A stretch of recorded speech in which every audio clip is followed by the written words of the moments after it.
Okay, we've got a triangle, we've got 3 points, and in part A we've got to find the coordinates of the midpoint. So midpoint, trigger phrase, we have got to use one of our 2-point methods. B and C are 2 points, so we're going to use the coordinates of B and C and find a midpoint.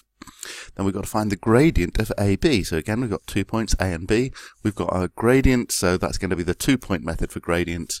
And we're going to get a nice simplified fraction. In its simplified form means that if it's something like 10 over 4, you'd have to cancel that down to 5 over 2. Okay, and dotty 2, find an equation of the line AB. So an equation of a line, so we need a point and a gradient. Okay, so, okay, we've just worked out a point and a gradient, but make sure they're appropriate. So, the line AB, we've got the gradient of AB.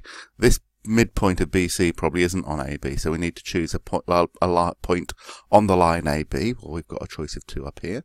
So I get a point, I get a gradient, okay, and I rearrange my answer into this form. Okay, integers means that Q and R should turn out to be whole numbers. And then find an equation of the line, so it's an equation of a line again, passing through C, so it's point and a gradient all over again.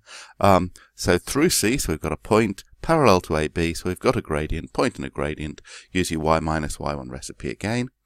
And then prove that angle ABC is a right angle.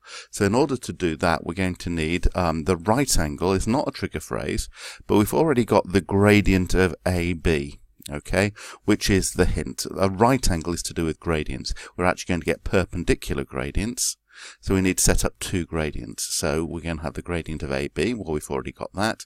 We're going to get another gradient with 2 different points.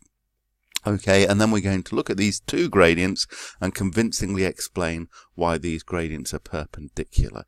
Okay, so you use the method for perpendicular gradients, but you explain it clearly. It's got to be very convincing because it is a prove question.